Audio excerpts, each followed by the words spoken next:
국회의원 서영교입니다. 제가 오늘 온 것은 공중협박죄 관련해서 여러분께 말씀드리려고 합니다. 공중협박죄를 신설했습니다. 공중협박죄. 인터넷에 인천공항에 폭발물을 설치하겠다라고 하면 뚜렷한 피해자가 선정되지 않아서 이 처벌이 애매했습니다. 그래서 공중을 협박하는 죄에 대해서 처벌하는 공중협박죄를 신설하였습니다. 제가 대표 발의했고 서영교가 공중협박죄를 대표 발의했고 공중협박죄는 국회를 통과했으며 3월 18일부터 시행되게 되었습니다. 어떤 유튜버가 이런 이야기를 글을 올렸습니다. 탄핵되면 낫으로 베어버리겠다. 그리고 시위대 앞에 낫을 들고 간다. 한 사람씩 낫으로 베어버리겠다. SNS에 한 남성이 글을 썼습니다. 그리고 곳곳을 다니면서 험악한 소리들을 해대고 있습니다. 이 사람을 그대로 둬야 할까요? 그렇지 않습니다. 이 사람에게 이제 공중협박죄를 적용해서 경찰이 수사를 하고 있다고 밝혔습니다. 이 남성은 경찰 조사에서 윤석열 탄핵이 인용되면 실제로 낫과 휘발유를 들고 가 범행하려고 했다라고 하는 취지로 자백을 했다고 합니다. 공중협박죄는 협박의 대상이 특정되지 않아 처벌이 어려웠던 기존의 입법 공백을 해소하고 온라인에서 살인 예고글을 작성하는 등 불특정 다수를 향해 협박하는 행위를 명확하게 처벌하기 위한 것입니다. 기존 협박죄는 징역 3년에 벌금 500만 원이었습니다. 기존 협박죄는 징역 3년에 벌금 500만 원이었습니다. 그런데 이 공중협박죄는 이보다 형량을 훨씬 높였습니다. 징역 5년 이하, 벌금 2천만 원 이하의 형량이 적용되게 했으며 상습적으로 공중을 협박하는 경우에는 그 형량의 2분의 1을 가중처벌하도록 하였습니다. 윤석열 탄핵을 앞두고 파면 선고를 앞두고 헌법재판관을 비롯한 시민들에 대한 위협이 계속되고 있습니다.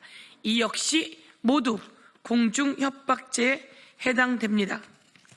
경찰은 헌법재판관을 살해하겠다고 글을 쓴 구구 유튜버에 대해서도 공중협박죄를 검토하고 있습니다. 헌법재판관이 이상한 짓을 할 때 변장을 하고 가서 잔인하게 죽이겠다, 이런 예고 글을 한 자를 그대로 두어야 합니까? 이런 자는 모두 즉각 체포해서 구속시켜 신병을 관리해야 합니다. 헌법재판관을 사형하라. 계속해서 위협을 가하고 시민들에게 불안감을 조성하고 있는 이런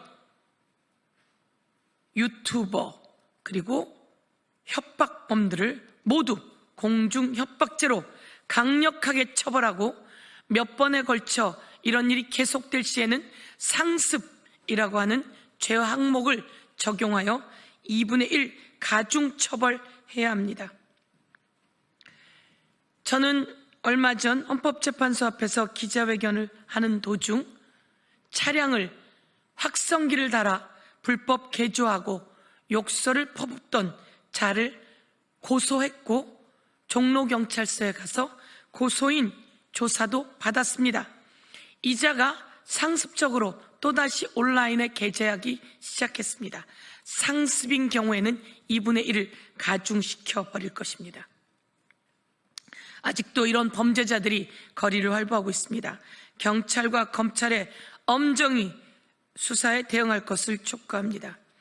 이번 사례와 같이 무차별적인 흉기 난동 예고, 온라인 살인 예고, 헌법재판관과 시민들을 향한 극단적 협박 등 국민의 안전을 위협하는 범죄 행위는 확실히 처벌하여 유사 범죄를 막아야 합니다.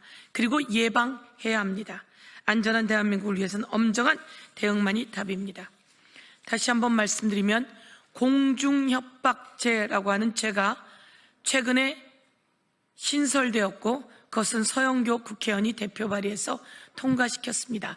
3월 18일부터 시행되기 시작했고 극우 유튜버들이 낫으로 베어버리겠다, 사형시켜버리겠다, 살해하겠다라는 등등의 글을 쓰고 공공연히 떠들고 다니는 것은 모두 다 공중협박죄에 해당될 것이며 5년 이하의 징역, 2천만 원 이하의 벌금에 해당될 것이며 검찰, 경찰, 법원은 이들을 철저히 관리해서 국민과 차단하고 처벌하고 당장 현행범으로 구속시켜야 한다라고 촉구하겠습니다. 이와 관련해 말씀을 드리고 한 말씀만 더 드리겠습니다. 이재명 대표가 무죄가 나왔습니다. 사필 규정입니다. 저는 법사위에서 누누이 이야기했습니다. 징역 2년을 때린 검찰은 미친 짓이다 라고 이야기했습니다. 수백 번의 압수수색을 해가면서 이재명 대표를 난도질해댔습니다. 대한민국의 검찰이 이래도 되는 겁니까? 국민의 월급을 받는 검찰이, 국민의 공복인 검찰이 이래도 되는 겁니까? 정권을 유지하고 정권을 재연장하려고 하는 윤석열 정권에 의해 정적을 제거하려고 하는 도구로 검찰이 쓰였다면 이 검찰 해체가 답입니다. 이와 관련해 검찰들은 국민 앞에 사과해야 합니다. 다시 한번 말씀드리지만 정적을 제거하려고 했던 윤석열, 이제 정적이 제거되지 않는다는 것을 깨닫자 불법 비상계엄을 선포했습니다. 전쟁을, 국지전을 유발하려고 했다는 여러 가지 정황이 나왔습니다. 국지전이 일어났으면 더 당당하게 비상계엄을 선포했을 텐데 그런 상황도 되지 않자 불법 비상계엄을 아주 무리하게 선포했습니다. 이 윤석열은 내란 행위를 한 것입니다. 그런데 윤석열에 대해서 파면 선고가 아직도 이루어지지 않고 허위사실이라며 억지 기소를 해서 이재명 대표를 그렇게 올가매고, 한쪽은 허위사실이 아님에도 불구하고 허위사실이라고 말을 올가맸고, 한쪽은 군대까지 동원해서 국회를 침탈하고 선관위까지 침탈한 윤석열의 파면을 아직도 선고하지 않는 대한민국 공정한가요? 국민 여러분, 이제 정권을 교체해야 될 시기가 왔다, 이렇게 말씀드리고 헌법재판소 재판관들에게 강력하게 촉구합니다. 문영배, 이미선, 정정미, 김영두, 조한창, 정계선, 김복형, 정형식 재판관들에게 촉구합니다. 당장 선고 기일을 잡고 파면을 선고할 것을 촉구합니다. 이상입니다.